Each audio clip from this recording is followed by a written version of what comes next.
With this installment of Strange Stories with the Seeker and Skeptic, we're going to be having a conversation with Bob Freeman.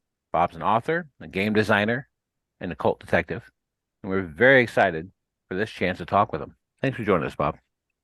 Thank you very much for having me. I've been looking forward to this ever since we set it up. So, We have been too. I mean, my first question is, what exactly is an occult detective? an occult detective is essentially a person who uses a vast network of knowledge centering on the occult, who investigates, crimes, mysteries, whatever comes up. I used to do a lot of consultation with law enforcement, especially back in the late 80s and early 90s. And so the moniker just kind of fit. It was a genre of fiction that I was enthralled with since I was a small child. And I always just gravitated towards that type of investigative process, and I've always used a wide range of esoteric skills, to help me in all sorts of endeavors. So, Where did that start for you? What was it when you were like a kid? Were you an adult? Like, where's this all begin well, for you? the occult detective aspect of it began. It would have been like 1986, and we were hanging out at a place called the Mississinawa Reservoir, and there was a shelter house that my friends and I used to hang out. And we're sitting there one night, and I was reading tarot cards for some friends. We had candles burning, and we used to go out there and do rituals and such. But coming out of the woods, we see this flashlight, and they approached, and it was a conservation officer. And he, of course, this was during the satanic panic. So he immediately thought we were up to no good and started questioning us. And he sat down with me, and I kind of explained what we were doing and what we were all about. And so he calmed down, and kind of understood. And he wasn't very old. I mean, I was, like 20. So he was probably 26, 28, somewhere in that neighborhood. But so as he became more comfortable with us, he says, "So do you want to see something?" And we're like, okay. So me and my best friend, we follow him into the woods, and he takes us back to a clearing where there was this, it looked like a murder scene, right? There was a pentagram inscribed on the ground. There was a campfire nearby that. There was a cat that had been crucified, and there was all kinds of strange writings and stuff, And he says, "Well, what can you tell me about this?" So I looked it over, and I explained to him, it's kids up to no good, but this is all just the kind of stuff that you would see in movies. It's just shock value. It's probably kids came out to scare some other kids, and there was an Ozzy Osbourne set tape discarded nearby, and so he's like, "Well, you seem to know a lot about this stuff. If anything comes up, can I call on you?" And so that's where that started. So, but my interest in the occult began as when I was a really little kid. I was always fascinated with like horror movies and like Pearl Kolchak, the Night Stalker, and all that kind of stuff. I loved Hammer horror films and Universal monsters, King Kong, the whole bit. And my dad kind of got me into UFOs and Bigfoot and all that sort of thing, because he had grown up in Arkansas, so they had the Bogey Creek monster down there and Rawhead Rex and all these great urban legends, and he used to tell me those stories. So there was a graveyard of not very far from where we lived. We lived in a trailer on the corner of my grandparents' farm. And there was a great urban legend around that cemetery. See, so it used to have a fence around it with a gate. And whenever a woman would approach the gate, it would swing open and they would walk through. If a man approached it, the gate would swing open, and then just before they get through it, the gate would swing and hit them. So, so everybody would go out there, all the young kids and stuff, like teenagers. So we lived near there. And when I was 8 years old, I started sneaking out of the house and going out to that graveyard. Now, by that time, they had removed the gate because people were getting hurt. So it was just open. But I would go and I'd climb up in the oak tree that was in the center of the cemetery. And I would just watch because I was confident it was haunted. Everybody said so. And then one night, after several weeks of this, I finally saw an apparition come out of the back corner of the cemetery from the oldest tombstones that were there. And it was like a kind of a female apparition, and it just moved across, like coming right towards the tree. And I'm freaking out, of course. And then it just dissipated and was gone. So, and then, I didn't see it again after that. But it certainly cemented it in my mind, and it just set me on a course of a lifelong interest. And then it wasn't long after that, I'd been staying at my father's parents' house. I used to sleep upstairs. And my great-grandmother had been put in a nursing home. So all her stuff was in this bedroom where I would stay, like old steamer trunks and all this stuff. So I would root through it, of course, being a curious kid. And in one of those trunks, I found all these like astrological charts and all these strange books and stuff. And one of them was a tract by Manly Palmer Hall called Unseen Forces.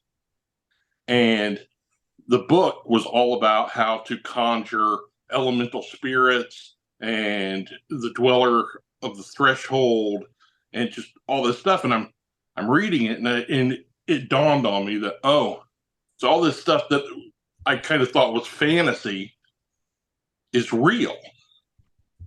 And that book was a real turning point for me. So then I started prowling the library and reading anything I could get my hands on, like stuff by like Sybil Leek and Richard Cavendish and Gerald Gardner and all that kind of stuff that in the early 70s were just everywhere. It was The Exorcist really sparked an occult craze here in the United States. So, there was a wealth of information to get your hands on if you were willing to look for it.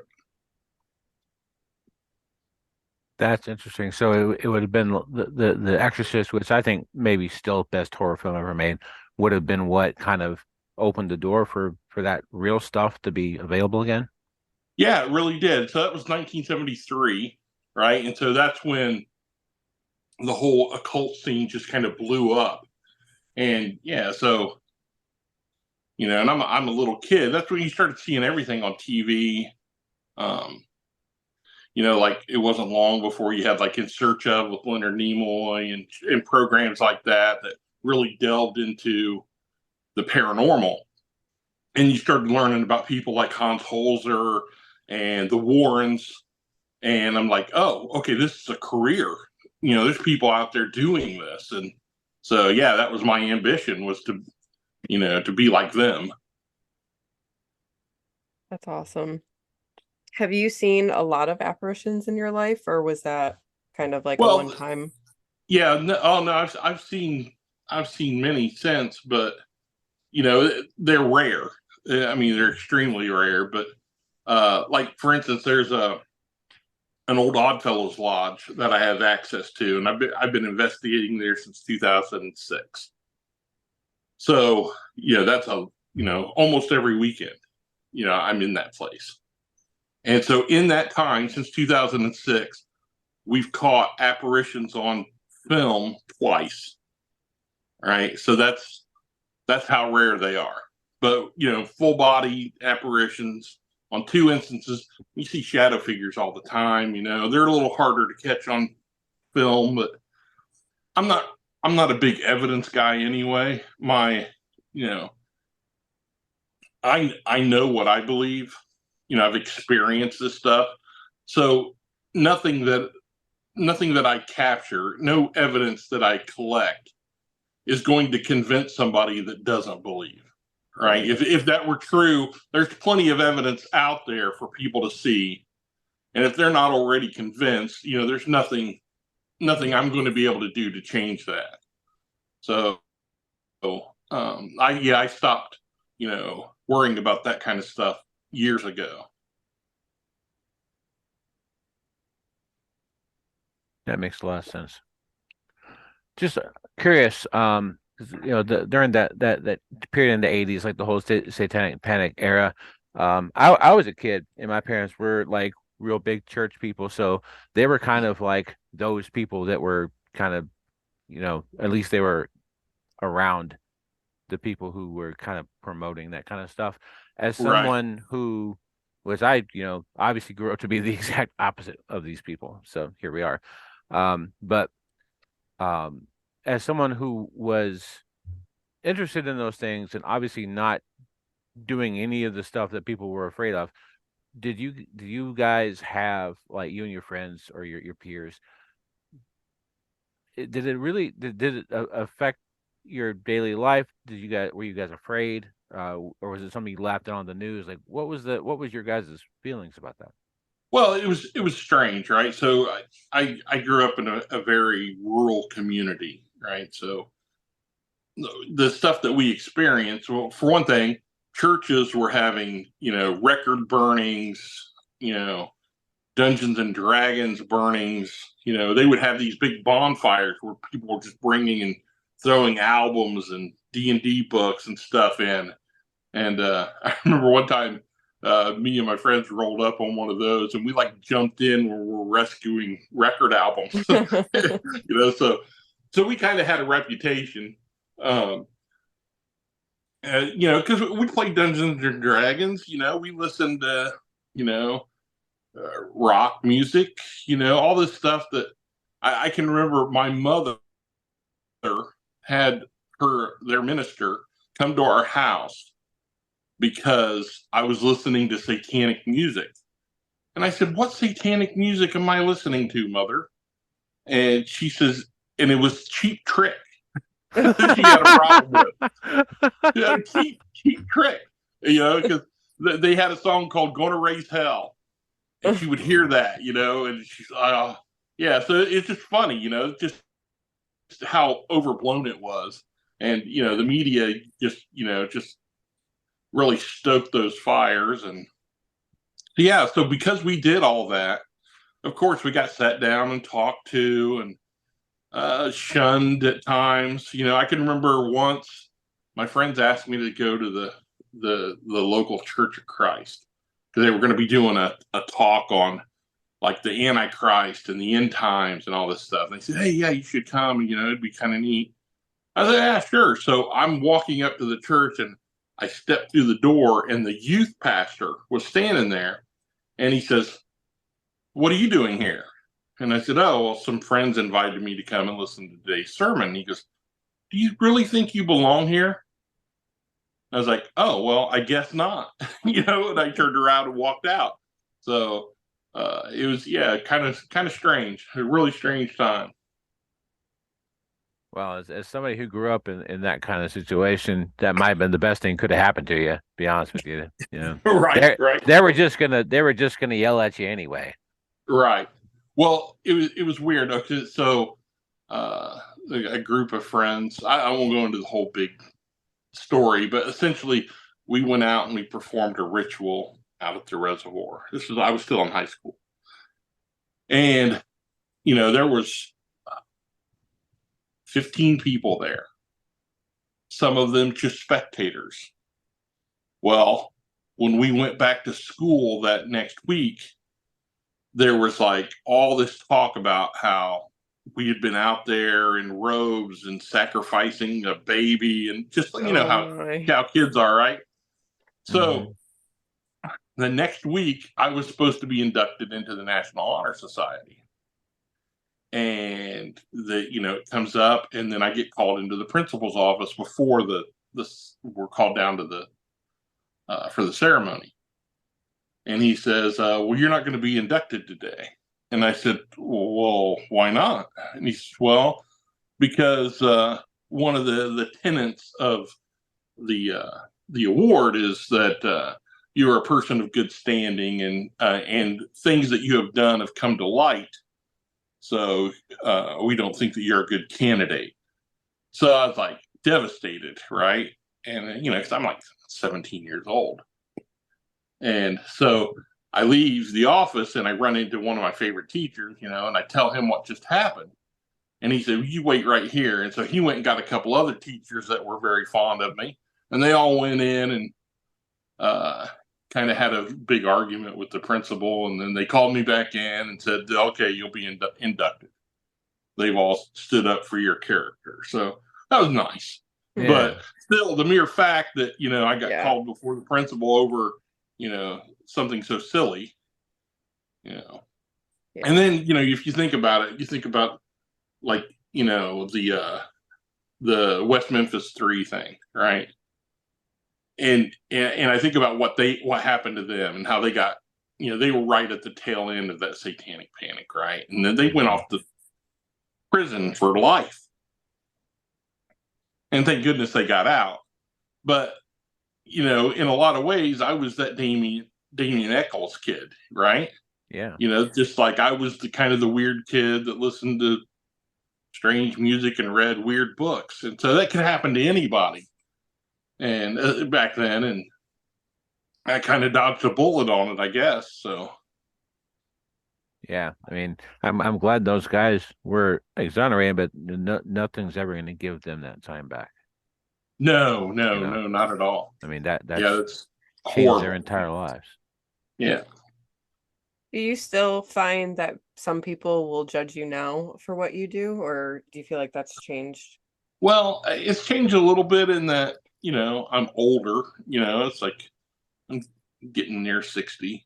So I'm like an elder in the community now, right? So but I've done a lot of good work, and people see that. And I think a lot of people just think of it as, I'm kind of an eccentric. One thing that really helped my standing in the community, because I still live in the same place. I worked construction for a number of years, I worked for a local handyman.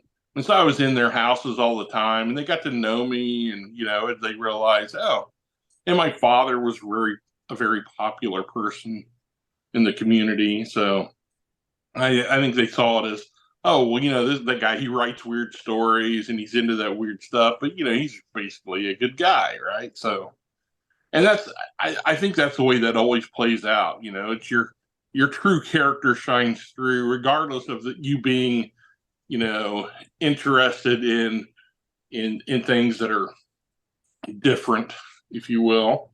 That doesn't change, the fact that deep down you're a good person, right? And I think, I was able to change a lot of people's attitudes on that kind of stuff. That's awesome, man.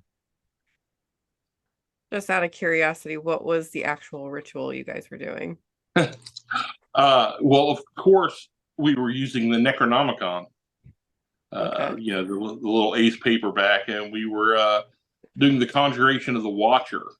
And it kind of went south, and some bad things happened. It was kind of scary, right? So, and the civilians that were there, the people that weren't really into it, but were there just, because they wanted to see what we were up to, they got spooked, right? So, yeah, it's understandable that, they went back to school and said, oh, weird stuff was happening, and then it got blown up because, yeah, it's like, I know a lot of people,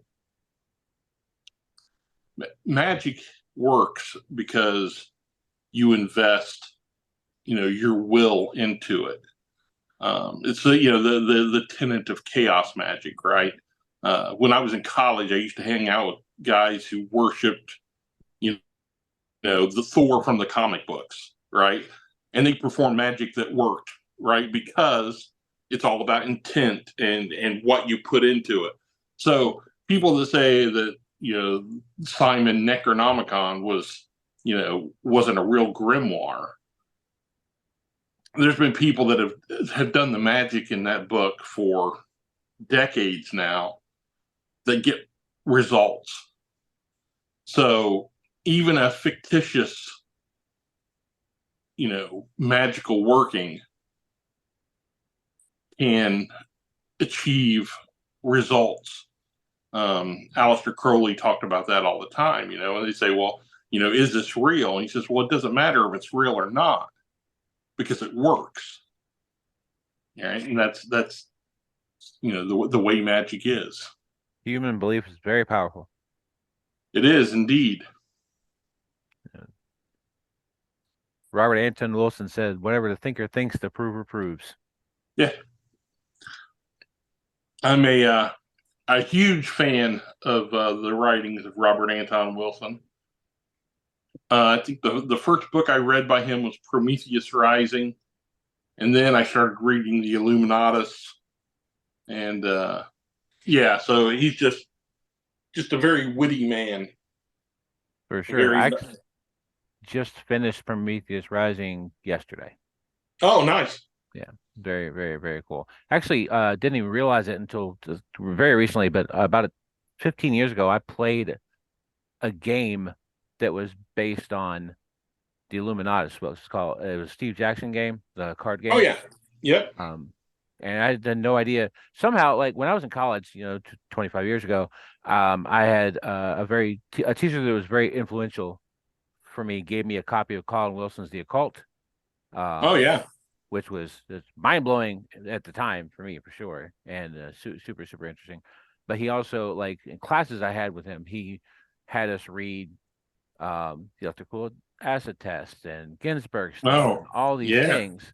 But somehow he never mentioned, and through the rest of my life up until about 6 months ago, I have missed Robert Anton Wilson altogether somehow. Oh wow. Yeah. And That's a good rabbit hole to go down.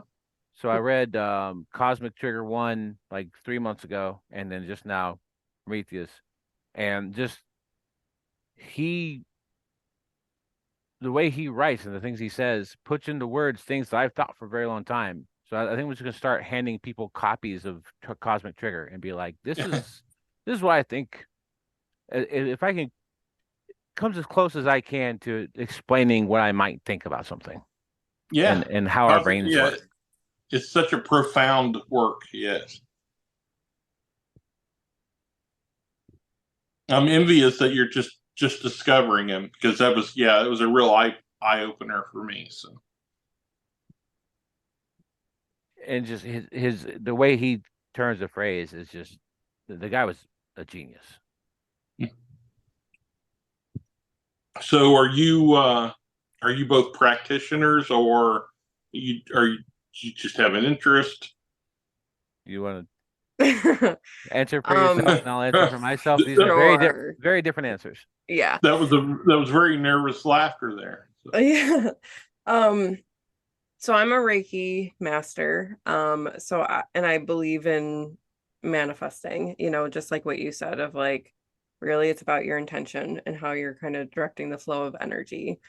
I don't really follow like a specific path, but definitely do different practices to try to co-create my reality. Yeah. I think the closest term that I could put on myself at this point in my life, after um, spending years divesting myself of a lot of untrue things that were in my brain because of the upbringing that I had, um,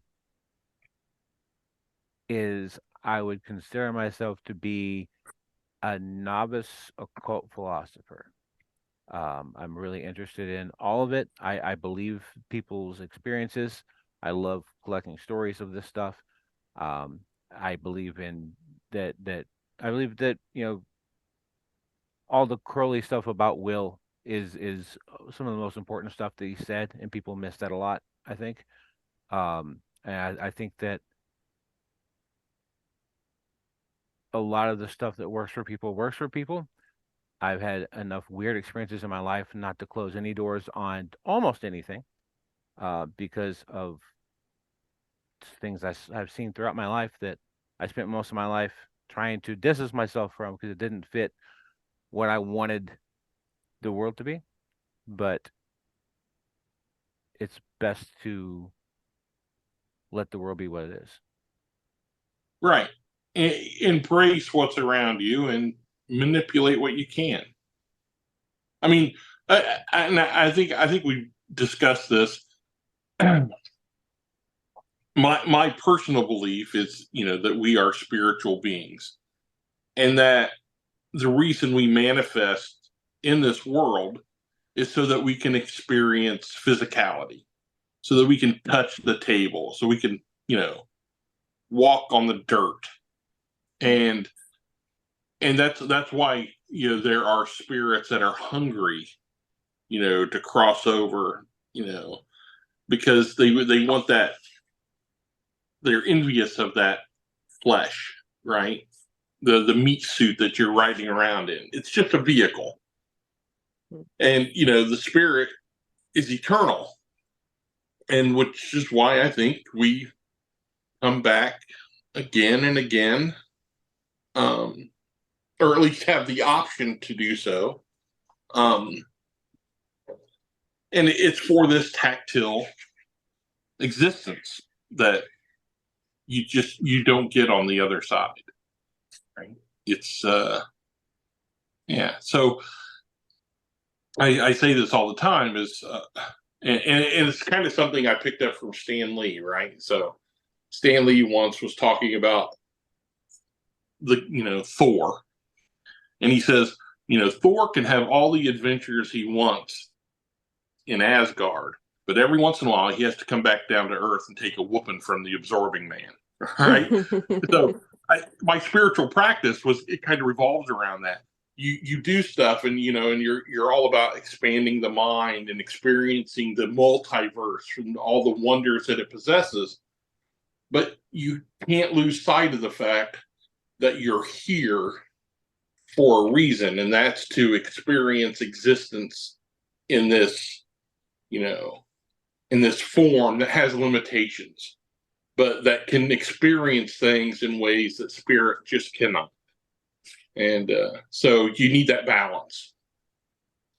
I definitely agree with that. I think that, like you said, the physicality of it, just even the emotional experiences, the lessons that come with that, I think there's definitely a lot of reasons why we incarnate into these meat suits. Right. I mean, you just like this year alone has just been a crazy roller coaster for me, right? So I've had the highest of highs and the lowest of lows.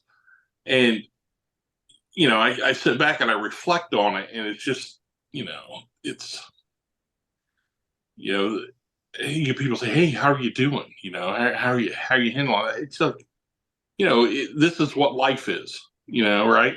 My brother died just a couple of months ago, my younger brother. And, it's like, oh, that's devastating. But, it is, if you live long enough, you're going to lose people. Mm-hmm. The thing is you're not really losing them, right? They're still there. They've just returned to the cosmos. And, you have to find that, you grieve, but at the same time, you have to feel kind of happy for them, right? They've shed the flesh. They're back to exploring the universe, without limitation. So, but it's rough. So that's how Definitely. you get through it.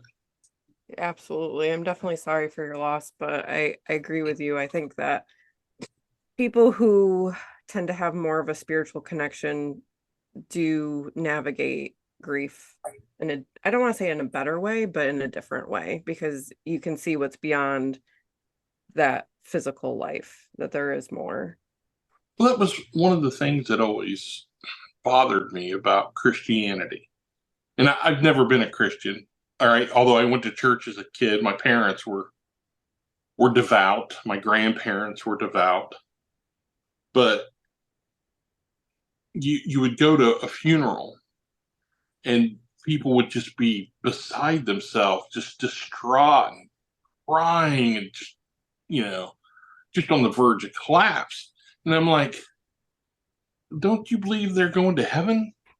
Shouldn't you be Right. kind of happy? It's like, Yeah. I mean, yes, you're sad for the loss, but shouldn't you be, and you never see that. They're always Yeah. just like, oh no, and they're so afraid to die. Mm-hmm. And I'm not saying you should look forward to it, but it's it's a part of, it's the bargain you make. You're born, you're gonna die. And if you believe that there is something beyond this world, then embrace it, and and make the experience part of the journey. But that's hard. I mean, everybody is at different states of their understanding of the way things work. And yeah, I have to remind myself of that. Mm-hmm. Yeah. Some people just aren't ready. Right. Well, also, and I say this as someone who was, again, raised within that specific religion, to the point where I came very close to going to seminary, in a very different life. Um, the the God that the Christians talk about is not a very nice person. He's Right. he's scary as hell, and Yeah. it makes sense to me as someone who has read more of their book than most of them ever would consider, and really know where all that stuff comes from. Um, it recent in recent years, I've heard multiple people refer to Christianity as a death cult, and I don't think that's wrong. That it Yeah. very much is, it revolves around the death of someone who they claim existed, based on a very violent method to appease a very violent deity. So if I believe that, when I did believe that, I was afraid, and they all are. And now that I have, and I mean, I was on, if I'm honest with myself, and I try to be honest with myself whenever I can be, I tried to believe because the people around me expected it. That was the culture I lived in, and there were expectations set to me. And when I, as an adult, started shedding those expectations and becoming more and more myself over time, I stopped being afraid, because I didn't have that boogeyman of, the old guy and with the beard and the long cloak leering over my shoulder anymore, making sure I didn't masturbate. Yeah. Right. Look, it's like Santa Claus, right? So it's well, you better be good, Yeah. or Santa isn't going to bring you any presents. Yep. He's watching. Yeah, right. And he's right, exactly. And it's that's how you get kids, to behave, with that threat. And it's the same thing the religion is based around. It's the threat of eternal damnation, of eternal fire, pain, torment, the work, and it's a very, very childlike way of looking at things. I don't begrudge anybody. I mean, my wife's a Christian, I don't begrudge it at all. Mm-hmm. Um, it just never was for me. It never fit what was inside my head. And I went, like I said, small rural community, very Bible Belt. Um, so yeah, it was thick. I went to a lot of church. I went to a lot of revivals. I was in the FCA in school. Just because your friends were, and it was expected of you. Yeah, We the thing called to it the do. Fellowship of Celtic Athletes, though. So on the down, right? That's Uh, awesome. yeah, I And got in trouble. I remember in they used to make us say the Lord's Prayer before and after every football practice and before every game. And I'd just stand there and I wouldn't say it. And coach would get so upset with me. He was Catholic. And it was just, it just drove him nuts. And I was like, I explained to him, well, I'm not a Christian, and he says, well, that doesn't make sense. Well, it makes sense to me. And, the country we live in is founded on the principle of a freedom of religion. See, you can't make me say it. It's like, I have my own beliefs and, we got through it, but yeah, he could not wrap his head around it. And that's 40 some years ago. So what to you is on the other side? Well, that's the beautiful thing, is that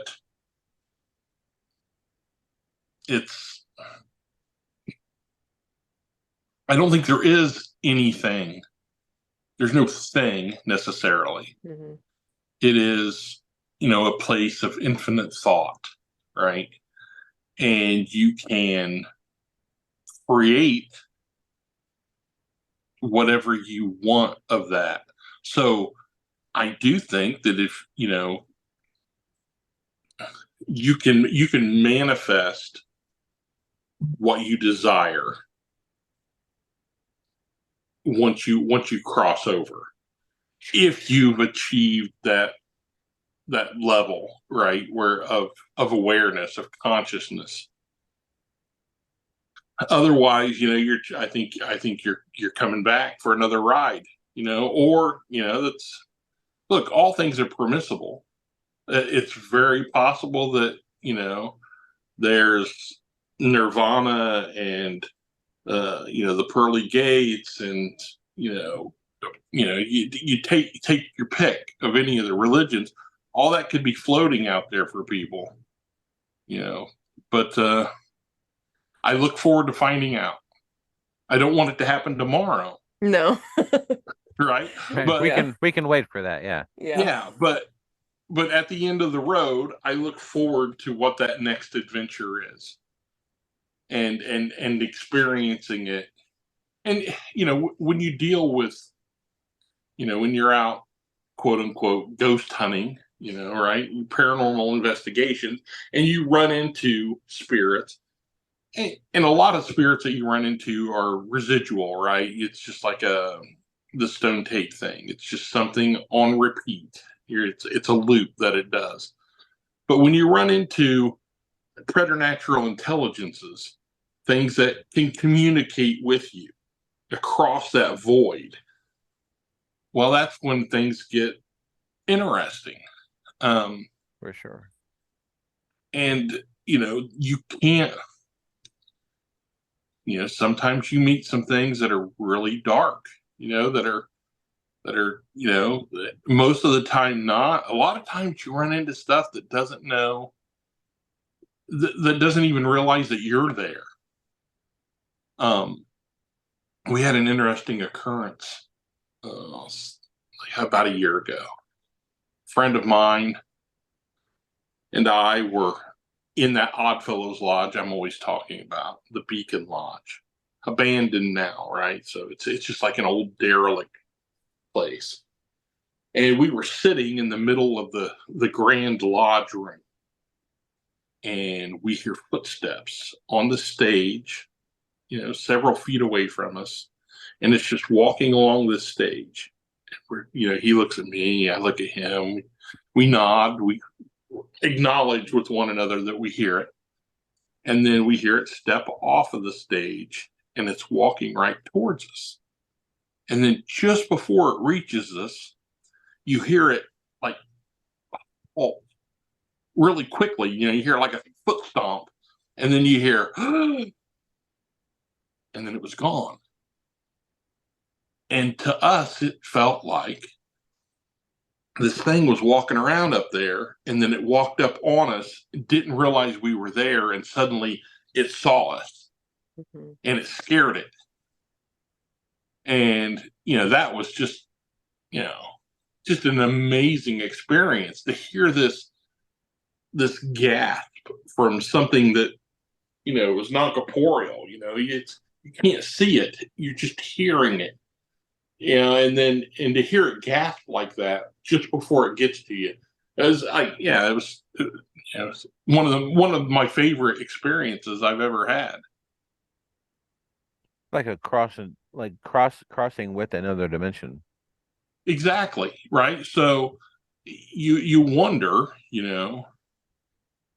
are these things that you're interacting with, some of them, right? Because there's multitudes of dimensions, but at times, I just wonder if the roles were reversed, if if they're not just going about their daily life, and then we're the ghost, to them.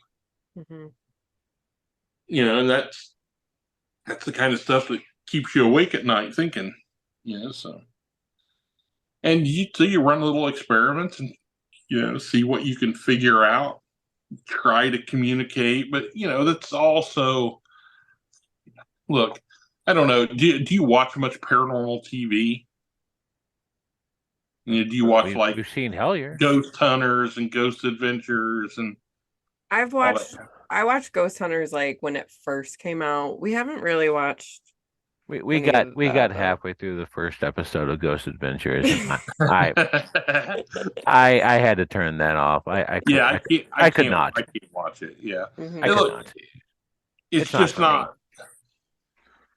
It's entertainment television, right? Yeah. So Hmm. they're putting on a show. Now, I know a lot of people that are in TV and do this stuff. I know a lot of those people, and they're legit investigators, but TV pays the bills. And they're not faking evidence. Some do, obviously, but the people I know, they're not. But they use certain tools that are expected of them because they look good on TV. Your K2 meters and all that kind of stuff. And most of that equipment is bunk, but it puts on a show. And so I spend a lot of time with other investigating groups, right? So like I open up different locations, I take people on tours, and they all investigate pretty much in the same way. They investigate like they see on TV. And it in a lot of ways they're like cosplaying paranormal investigators as opposed to, because it's rare that you meet those people that think outside the box and are trying to do things in a different manner. So I appreciate the ones I do run across, and they're out there, people that are legitimately interested. But the people that go around all these hotspot locations, the ones that have been on TV, and it's fun to go visit a place like that, but you're not really going to.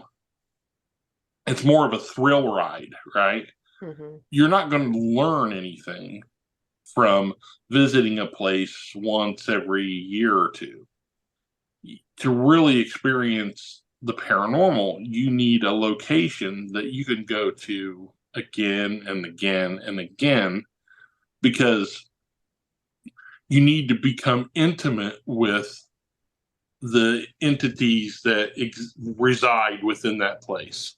And I think that's where occultists have an edge up on your standard ghost hunters. You couldn't see me doing the bunny ears, but but they have that leg up because occultists, ceremonial magicians, their bread and butter is is invoking and evoking spirits and communicating with preternatural intelligences. And so you have an occultist that also interested in paranormal investigation. Well, they understand better that world that they're interacting with.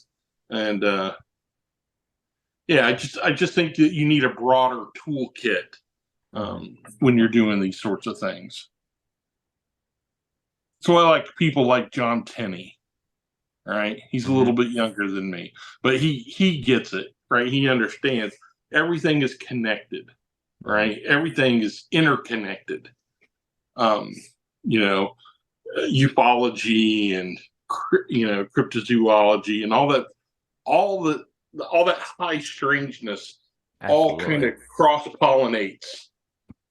You know, I'm still waiting for that unified field of the paranormal, right? So. Yeah, for sure. I think that's a great way of looking at things, and I'm with you on that. I just, when you ask, like, where we are on this stuff, I feel like I can't call myself anything really, because I study stuff. That's what I do. And I'm just now allowing myself to explore things that have been true about me for my entire life. But right. So it's been an interesting journey, and 6 months ago when Brittany and I watched Hellier and Twin Peaks at the same time, it's kind of talk about an initiatory experience. So that unlocked a lot of things from my past that I really thought was gone forever. I thought I had lost those parts of myself. To be really honest. That's great. Yeah, Hellier was good for that. That was maybe the best thing that came out of the pandemic. Was everybody watched Hellier, right? Yeah. Everybody was stuck at home. And it's like everywhere I looked, suddenly everybody was, into high strangeness, because of Hellier. People that never would have given it a look, they're stuck at home. They can't go to work. Hey, what's this say? What's this on Amazon Prime? And it really sucked people in. And yeah, I loved watching it because for me, it reminded me of me and my friends so much in our early 20s, the kind of stuff that we were getting involved in, and just like all those strange synchronicities. And it just brought back so much, just, yeah, it was very captivating. I loved it. I wish that they were, there were so many different roads they could have taken. And, right. So I'm sure you watched it and loved it, right? Mm-hmm. But they kind of hit a roadblock, right? And it's because I don't think they understood exactly what was happening to them. And they were just finding their way through as best they could. And then the series kind of ended right where I thought it should have started. Right? It was so frustrating. And I'm sure it's frustrating for them. But, it was funny. I was watching it with my son, and he was like, when they get to the parts where they're talking about, Crowley and 93 and all that, right? And he's like, they don't really know anything, do they? It's like, because it was like they were like their minds were being blown, and he was like, wait, I knew all that stuff. He said, if we had been there and ran into this stuff, Dad, we'd have already gone. Yeah, right. But see, everybody's on a different path, and right, you it's the first time to learn it, at some point, right? So, I personally think that they should have been looking into Kenneth Grant's Typhonian OTO. I think that's where this was going. I think it was heading into Lovecraft country, right? So, but now we'll never know, right? And until Terry Risk, sends him another email. Right, right, for sure. Yeah, or maybe he'll email us. Maybe right? If we're real public, listening. we're real easy to find. Yeah, yeah. Maybe he's listening to this podcast, and he'll hear this, and drop us an email. I'm gonna reach out to Bob. I, There is I a season 3 coming out, right, Jonathan? I mean, well, yeah, they've they implied it announced a it. couple of times. So hopefully that will be forthcoming. They Yeah. definitely had mentioned that. Kenneth Grant is a very interesting character to me. He's my next stop on my journey. I think of learning is going to be Kenneth Grant. It's interesting, right? So he had what he called the mauve zone, and so much stuff that happens in the dream world, right? And it's, if you look into it, he makes that connection between Lovecraft and Crowley, and he believed that when Crowley was conversing with Iwov, was the same time that Lovecraft was having those nightmares that got him to write things like The Whisper in the Darkness and all that stuff, the whole Cthulhu mythos. And he thinks and if you start reading the books, you'll run into all of it, right? He thinks it was the same entities, making that connection. So it's a fascinating dive into and yeah, it gets pretty crazy, so buckle in. Yeah, So yeah, yeah. it's good stuff, it's Well, the intersection of dreams and magic is my personal biggest interest because of my own dream life and the things that I have experienced through my life in dreams. And, you know, I mean, I could talk for 6 hours on that, but that's kind of where, if there ever was any path that I would take that would be along those lines, it would be dealing with that kind of stuff. I think I think well, I think I say that now, but you don't know what you know till you know it, right? right. But you'll take to the Grant stuff then, that's because he deals with that a lot, so it'll feel very comfortable to you. Cool. So you said that, your belief is that like everything is interconnected, spirits, cryptids, all of that. So how in your opinion is it all interconnected? Well, that's the big mystery, isn't it? Right. So that's what we're trying to figure out. Okay. And so, that's I'm leaving myself open to the possibility. But you think of, if you look into our past, and when people would have visitations from angels and such, it's not that different from visitations from quote unquote aliens, right? For sure. So I think it's all the same experience, and our brains kind of create what we see, right? We see it the way that we can best comprehend it. I mean, if you think about it, grays did not exist until, have you ever seen the painting of Lamb or the drawing of Lamb? Yeah, I have Brittany. Aleister Crowley's, You yeah, should right. look that up. It's Well, wild. It it's a gray, right? And it was not long after that the grays entered the public consciousness. And that's, you should read up that whole Amalantra uh, working. That whole thing was fascinating, where he's conversing with a wizard. From yeah, it's fascinating stuff, right? So it just takes you down another rabbit hole, that shows that the reality that we are experiencing is far stranger than most people realize. And most people never even see it, right? It can be right in front of their face and they walk right past it. But people like us, we take note. We recognize, the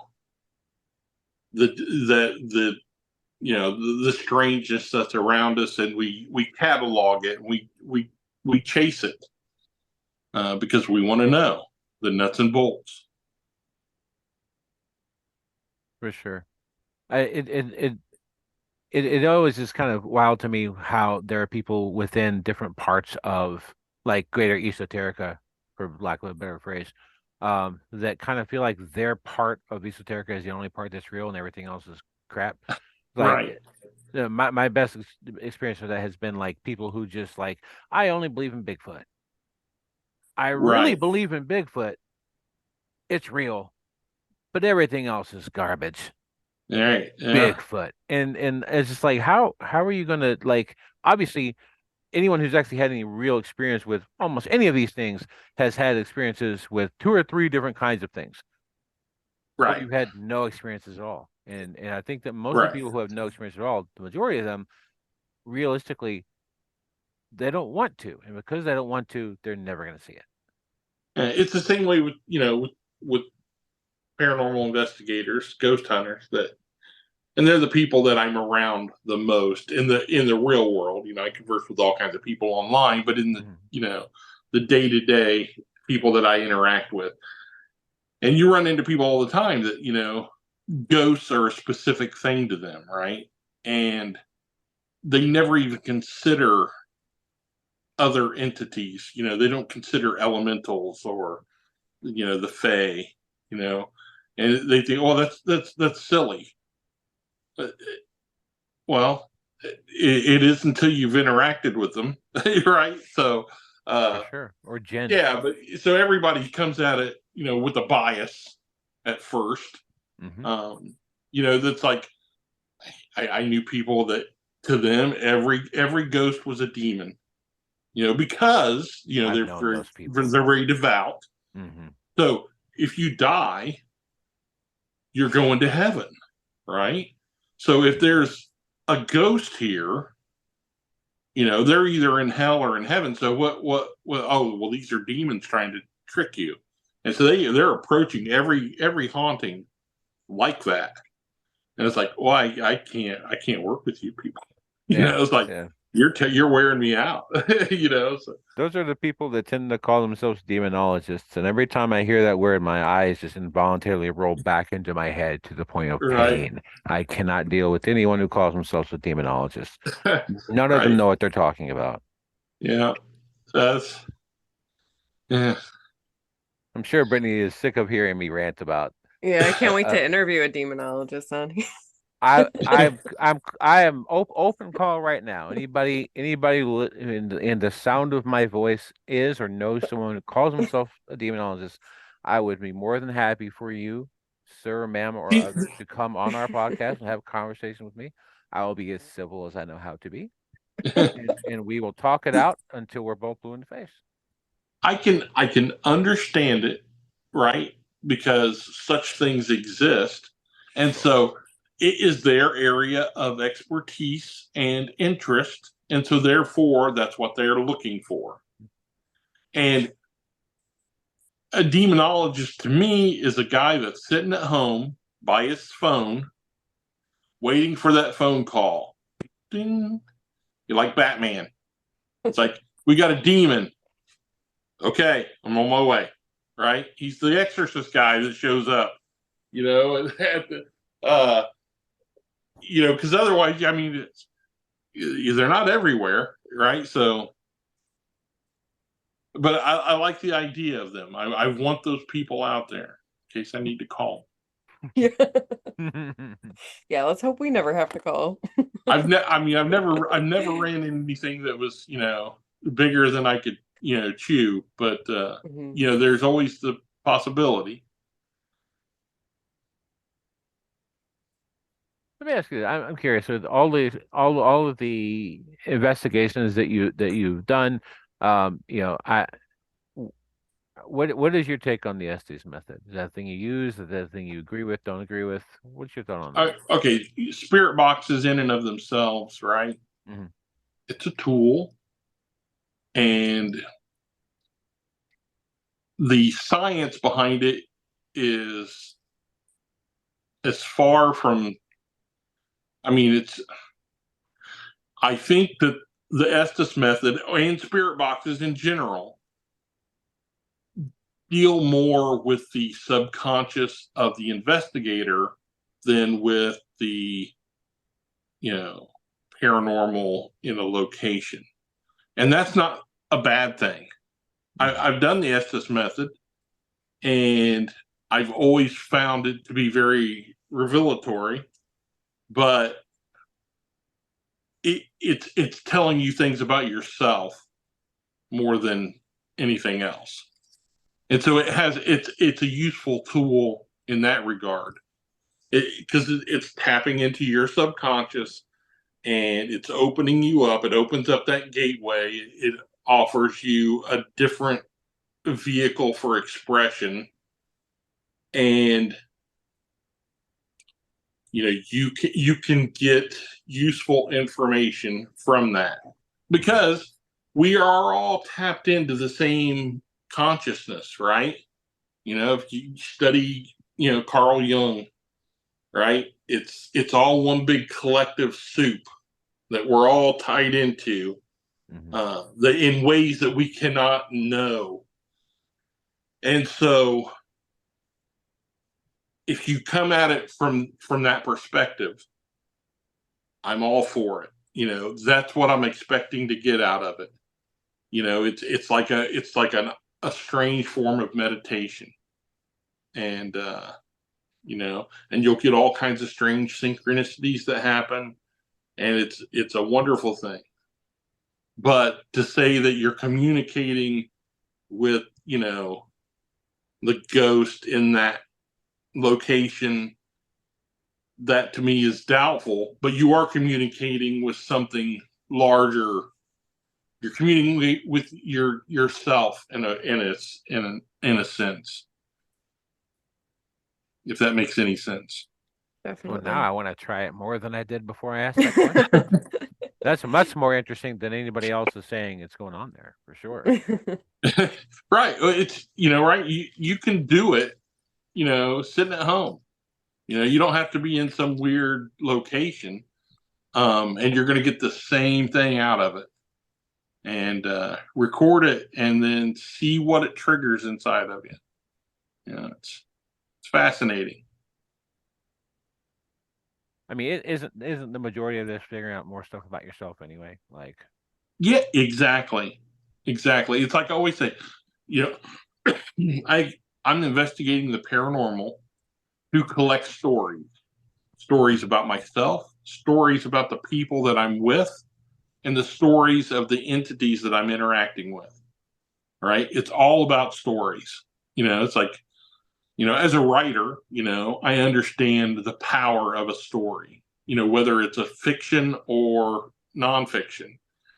And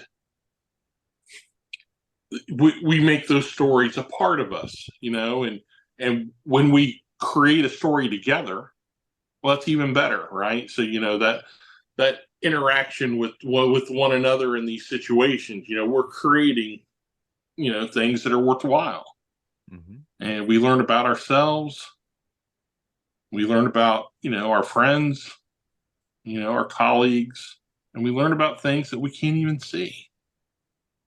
That's what I'm in it for. why we started this podcast. Yeah. So what are your practices to connect or commune with spiritual beings? A lot of times it depends on the location, right? So and anymore I'm there more as a guide for other people. So I try to let them do their thing, and then just kind of be helpful. But I'm big on nature spirits. Where I live, where I live was the last reservation in Indiana. So there's a rich Native American heritage here. And they communicated with all these spirits that most, investigators ignore. This rich history of, 1,000 years of interactions that these people had with these spirits of the land. And so a lot of my practice centers around that, connecting with the land spirits, spirits of the streams, the forest, And so I make offerings and, try to create a safe space, where we can interact. Now, in a ghost hunting situation, it depends on the location. Do I know the history of it beforehand?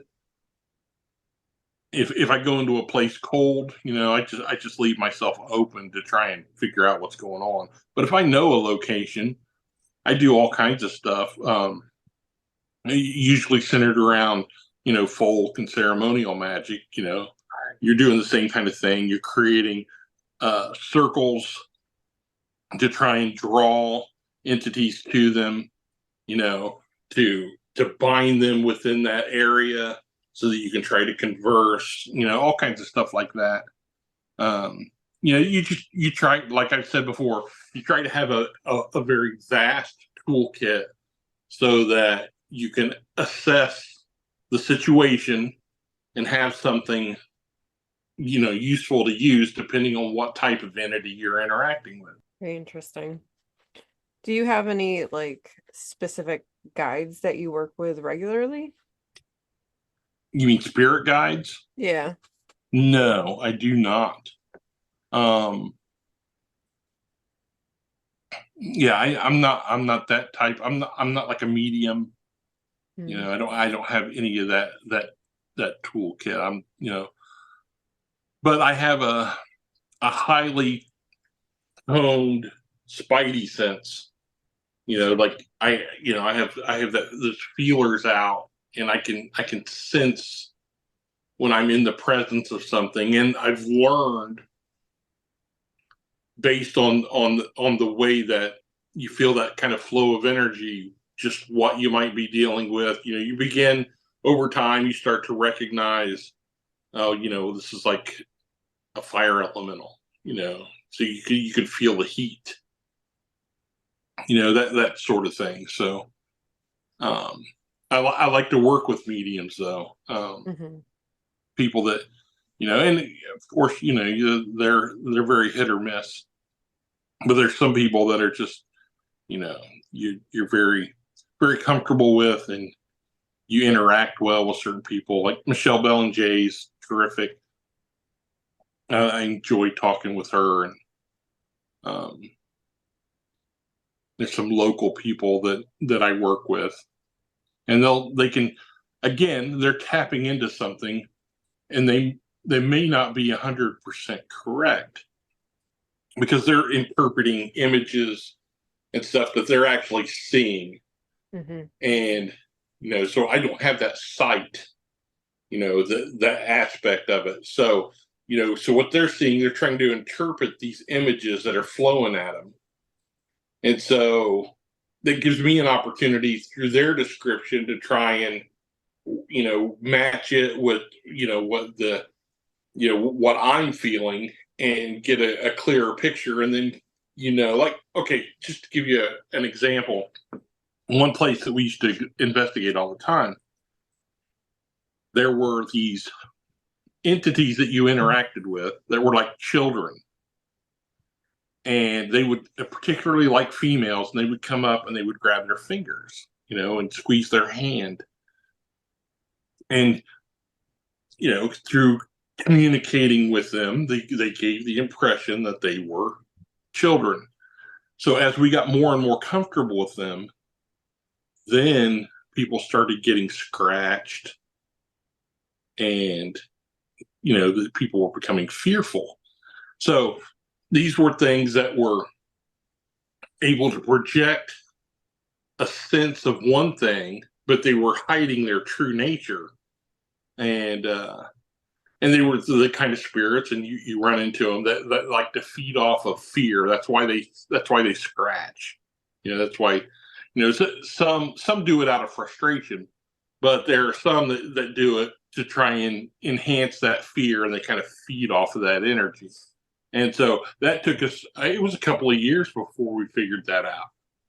And they played a long con on that, just where they were sucking us in, and then the bad stuff started happening. So yeah, that was interesting. Hmm. But it's just, another one of those things. It's a learning experience, and we're all playing with things that we don't fully comprehend, and so you just stay at it and collect data and formulate your theories. All fascinating, for sure. And I mean, something that you said at the beginning of this interview, saying that there's some spirits who just want to cross over to experience that physicality. I've never thought about it in that way, and it's really kind of an interesting concept to think about. Well, that's where, like why, you know, possession happens, Mhm. right? And they want to be into, so they'll get inside you and ride you around. And just for for the brief time that they're able to do that, just to just to feel, to touch something. And and in a lot of ways, that's that's almost terrifying to think that some spirits are so desperate for what we have here in the material that they perform in that fashion. It's yeah, it's sad, you know, that when you run into that desperate entity, that you can tell that's what it is. They're just they miss touch. And again, that comes to us not understanding, the full nature of what comes after this. What's keeping them from coming back? Right? Is it some kind of punishment, perhaps? Self-inflicted, I believe. But is it like where they did something so terrible when they were here that they can't manifest again? At least, not for, who knows? Right? So we don't know. We keep asking and we keep searching, and that's all we can do, right? And you Absolutely. just speculate. Are you Mhm. familiar with the Seth material? Oh yeah.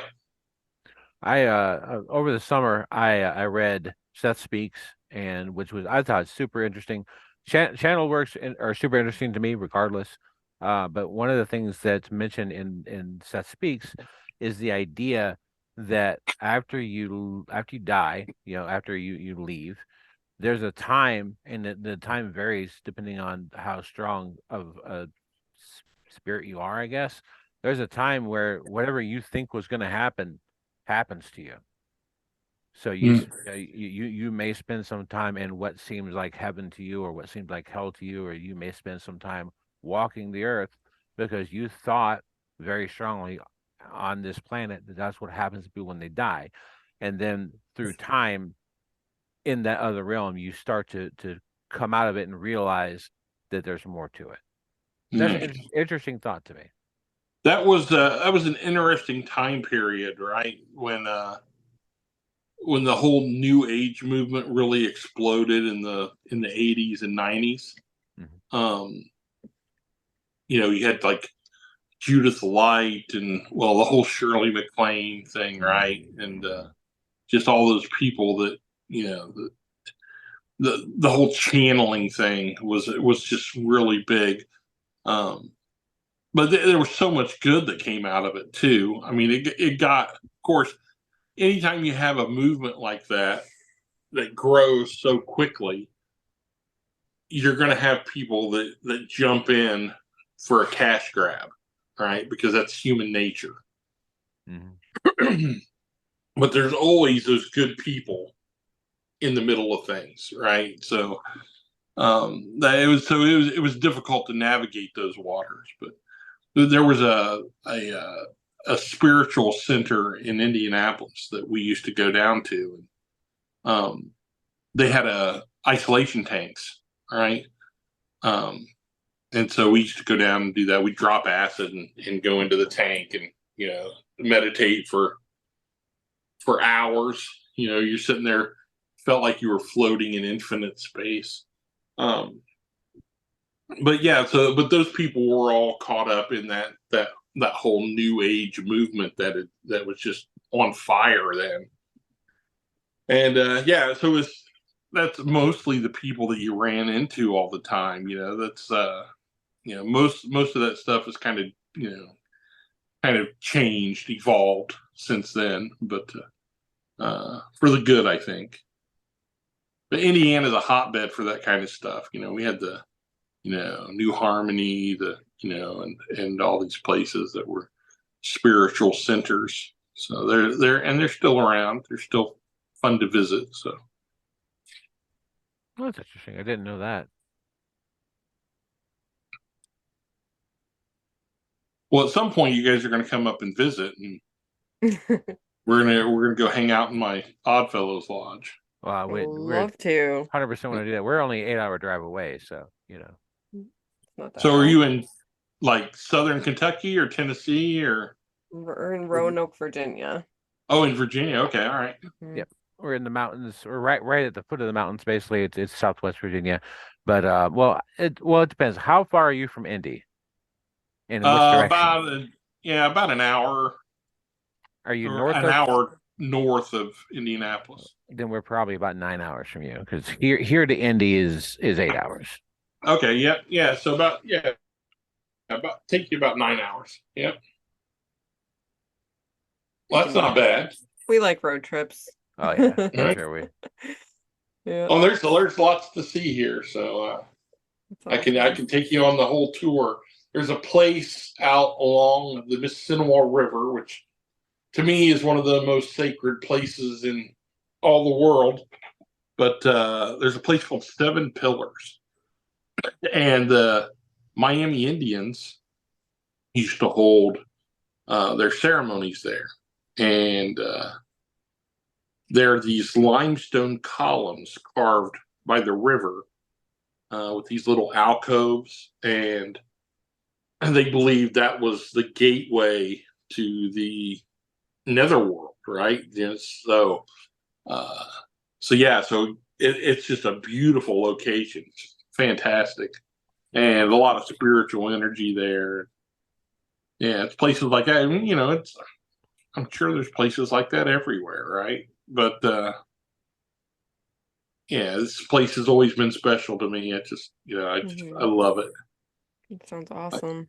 I mean, I've been all over, the world, so, I, I've investigated in some crazy places, like I got to go to Roslin Chapel, right, in Scotland, before, the Da Vinci Code ruined it. Yeah. That's cool. When my wife and I went there in early 2001, we show up, and I'm just chomping at the bit because I've been wanting to see this place, for years. And so we take the bus from Edinburgh out to Roslin, and we walk up the long lane and go up to the place, and they got a little gift center and stuff. And so they say, "Well, you want to tour the place?" And I was like, I said, "Well, can we just go in on our own?" And they say, "Oh yeah, sure. If you're familiar, then go right ahead." Because we're the only people there. So we had the run of the place, all to ourselves. So we're just like in there, and it was just amazing. I'm walking around making sketches of all the different idols that are carved into the walls, and you have the apprentice pillar, and the master's pillar, and it was amazing. We were even able to go into the basement. I mean, we had the run of the place. Wow. And if you were to go there today, you're going to show up, and there's going to be 1,000 people there, all going in, and you're going to be led by a guide person who's explaining, well, this is an effigy of the god Odin, and over here is a Freemason symbol, and this, and they're going to be walking you through and explaining all this stuff, and then you're going to look at it and take your pictures, and then you're going to leave, and it's just like, Not the same we were just immensely lucky, right? And so, thanks, Dan Brown. Thanks, Dan Brown, for shining a stupid light on that place. I mean, you would have thought, because I mean, he got the idea to write the Da Vinci Code from Holy Blood, Holy Grail, right? And because that's one of the places where I learned everything I did, and that did not drive thousands of people, to visit it every day, thankfully. But people like me, in small numbers, could go there and spend time with that beautiful place. And I did not get any ghost activity there. I was hoping, but I didn't. No manifestations, no apparitions. But you definitely could feel the energy of the place. It was amazing. But I've been lots of places, like that, all over the desert Southwest, and uh, I lived on reses for a while, about 6 months.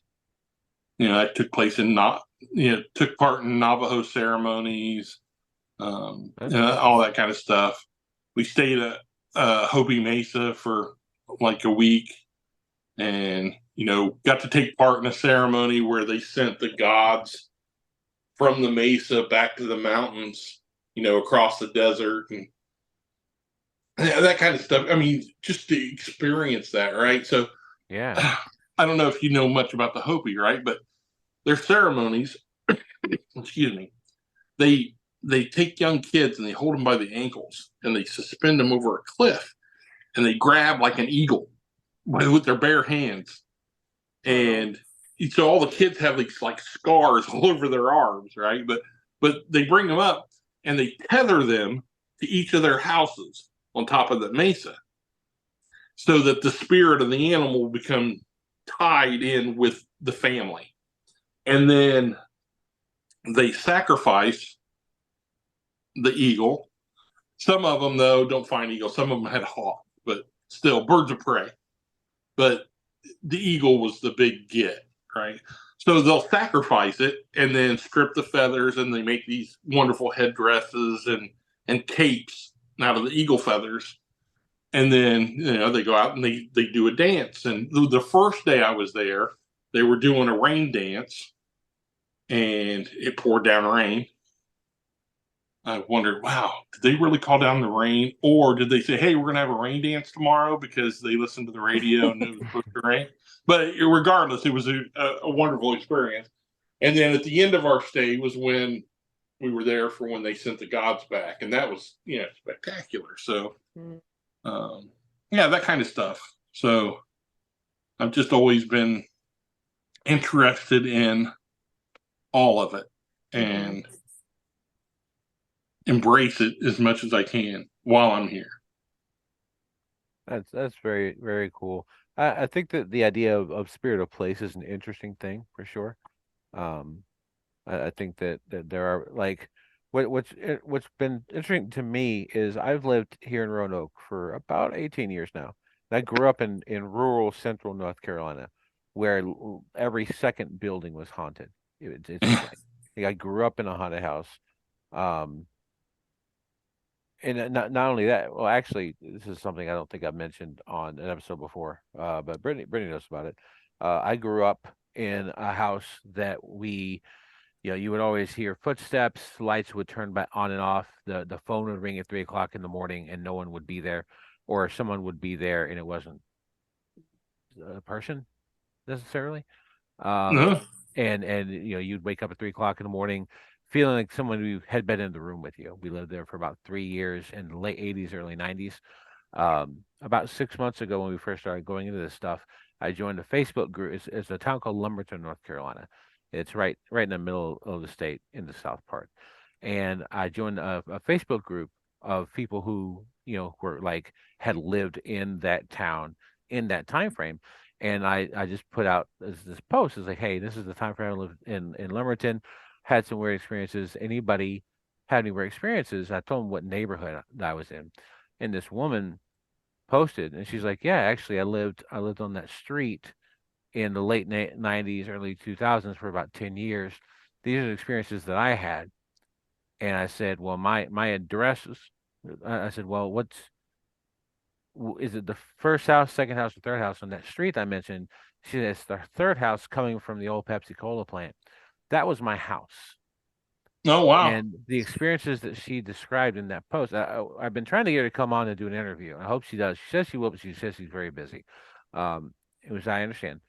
But if you're listening, come talk to us. It's really interesting. Um, but the experiences that she described, telephone calls at 3 o'clock in the morning and no one was there, footsteps going back and forth in the hallway. She said she has spent years with people telling her she was crazy 'cause she was going through this. I'm like, well, no, when I was a kid, before you lived there, I lived there. You're describing my childhood. It was the same experiences. That's fascinating. But being in Roanoke for 18 years, I've had, ever since we started opening Yeah, I these was gonna doors, say. it's been more. But before that, I had had a single experience in basically 17 years. None of the people I know who are from here have any experiences. You don't have any haunted house stories. This is the most, for lack of a better term, spiritually dead zone I've ever been in my entire life. Wow. I don't know what causes that. I don't get it. Well, we were talking about like sacred places and such, right? And so I think I mentioned this in our email. And being a Reiki master, you'd understand this, right? Like the body has, pressure points, scattered throughout it where you can manipulate the flow of energy.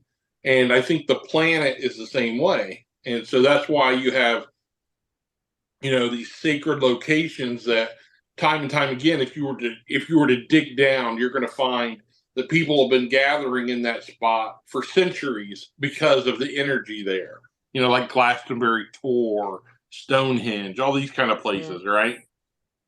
And those are the planet's power centers. They're the pressure points of the planet that manifest, and they're tied together through telluric currents and ley lines and all this stuff in the same way our bodies are. It's the old maxim, as above, so below.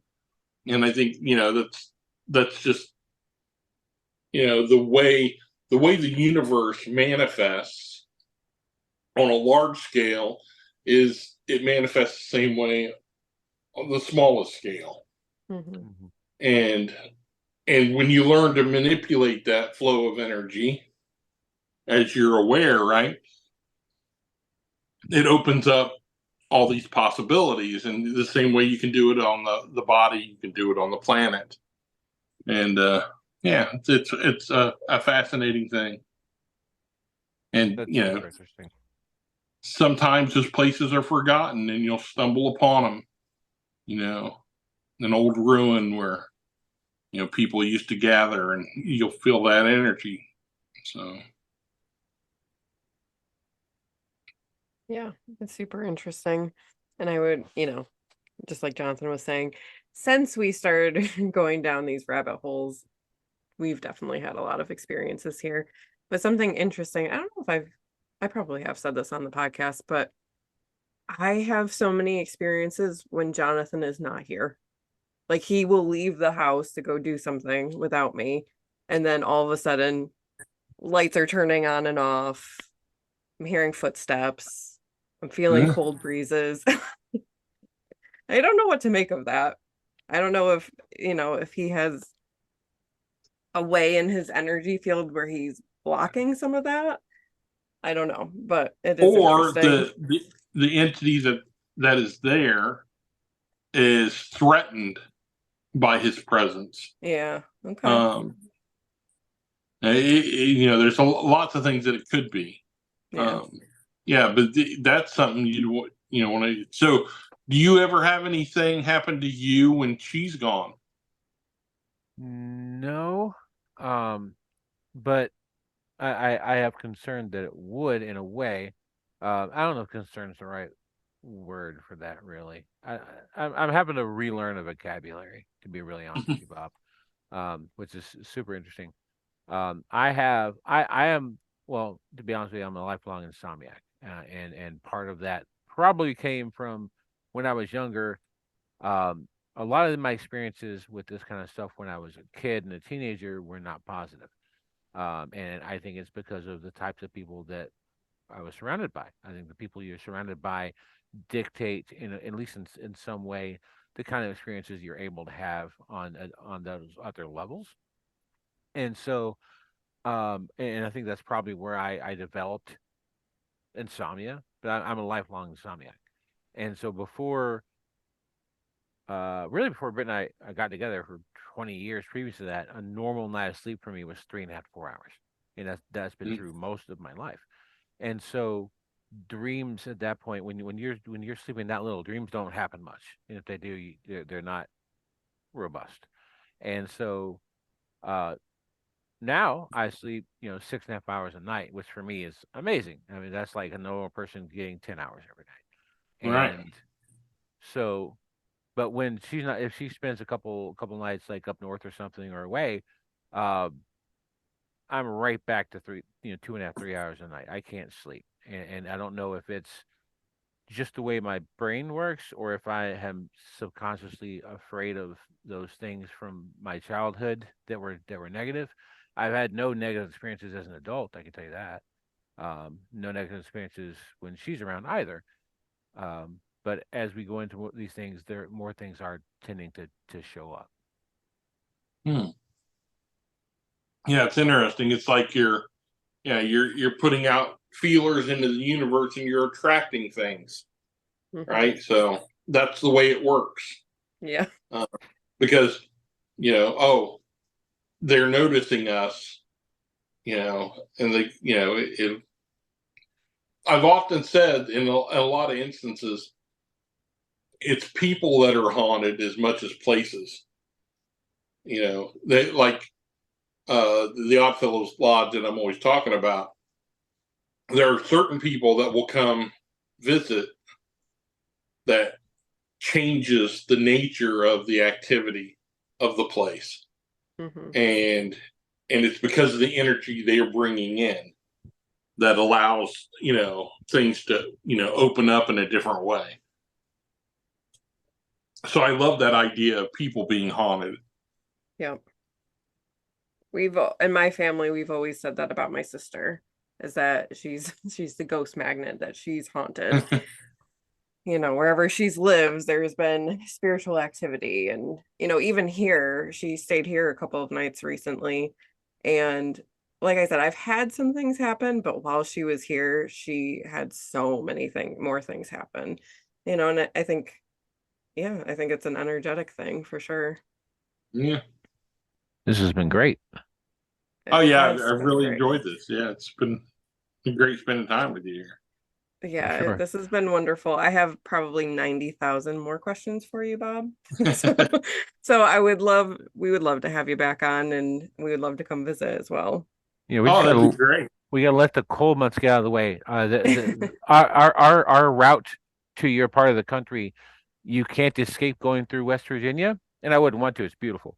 I love West Virginia, but you have to go through West Virginia to hit Ohio, and you have to go through Ohio for better or for worse to go to the rest of the Midwest.